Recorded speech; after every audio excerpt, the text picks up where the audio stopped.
Welcome back to Young at Heart. I am joined here with my good friend Phil Huff from the Pahrump Museum. Pahrump Valley Museum. Pahrump Valley Museum. Right. And welcome to the show. Welcome to the show. Thank you, Jim. What do you have going on out there right now? Tell us a little bit about the museum and then what you have going on. Fine. We have the history of the Pahrump Valley, more or less. That's the principle of the museum, our main mission, and that extends all the way from the early man, the Indians that lived in the Native Americans in this valley. We have some things to show about how they lived here, how they subsisted here, and of course part of the story even is the name Pahrump, where it came from.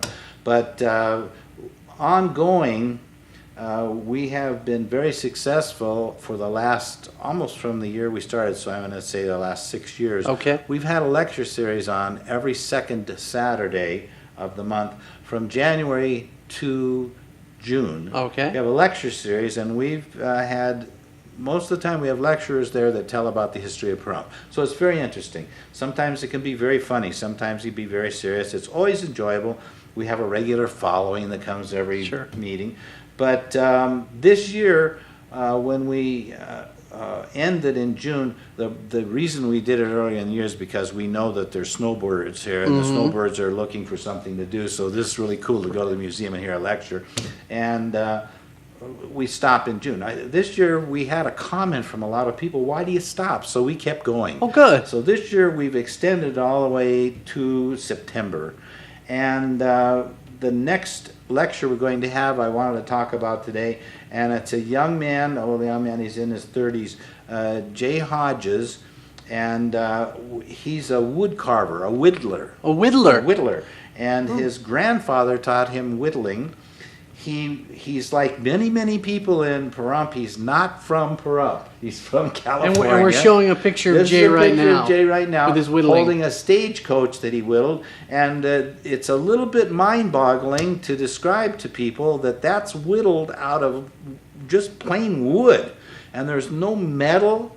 There's no kit or preformed wood. It's actually carved out of wood, and it's absolutely magnificent. It's hard to believe. There's his grandfather, Livingston, who has passed away.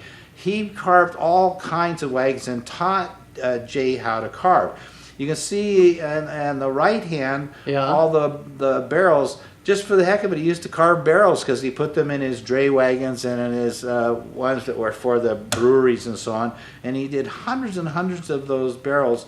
And the young man has followed in the tradition of carving, and we're going to have him as a speaker. He's going to tell about his family, his grandmother. If you can switch to the picture logo type, well, there's the wagon that we have here to show you today. It's a little carriage. This is the logo type for the town of Pahrump that was adopted in 1986. His grandmother drew this as a hobby artist, and it was accepted in a contest. And the buildings are all significant buildings. One of them happens to be the Pahrump store, which is now on museum property, and we're in possession of that. So and then at the top of that picture is also that's the cotton gin. That's now the Nugget. The cotton gin was on the property. Oh, really? The Nugget. That was kind of just followed right along in the same path there. And it was a great big steel building where they did the ginning. And you see next to the steel building the tower. It's actually a water tank, a water tower. Gin would be better. But And that tank is in our possession, and we're going to raise it this year, we hope. I'm having the engineering done right now to establish a substantial base so it can be raised up in place. And so we'll have that. That's the only remnant we have from the cotton gin. Oh, okay. And so Jay's going to be our lecturer this next Saturday. Our lectures are always at the museum at Basin. We're halfway between 160 and Blag. Okay.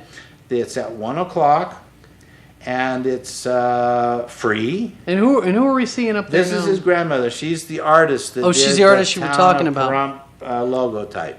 I want to ask you a question about this wagon. This is really intricate. Now, of course, in school I did the popsicle sticks. This is far more intricate than that.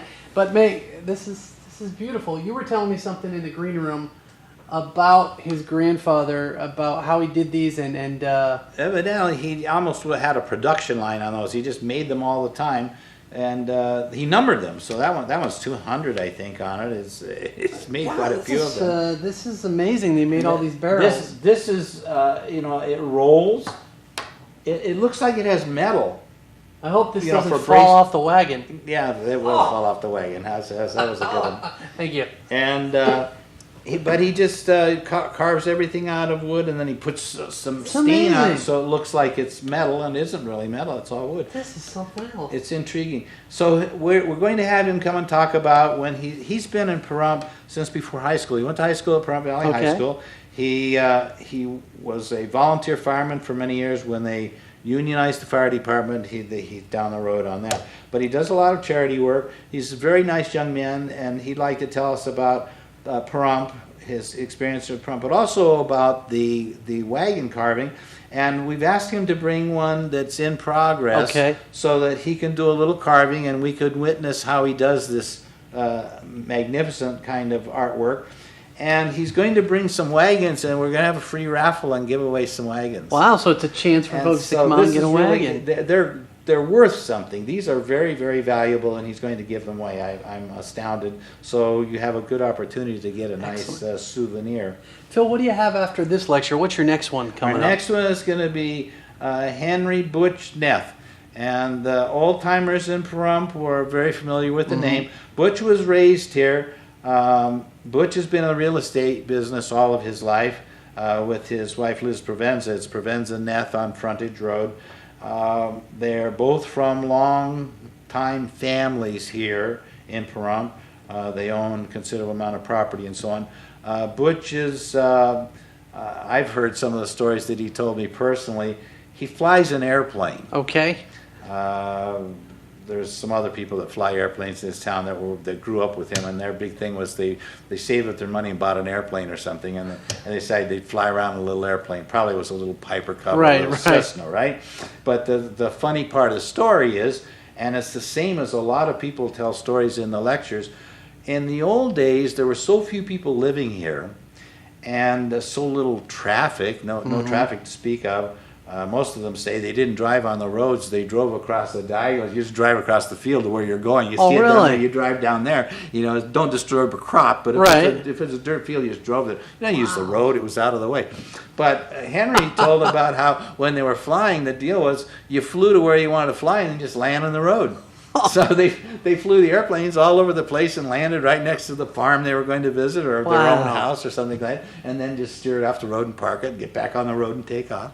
So there was no airport. Everything was, Pahrump was the airport. Wow. So they're great stories. The interesting thing, Jim, is that these people that speak at these lectures that have lived here a long time tell stories like that. Roy Mankins tells a story about how he used to deliver papers in the morning.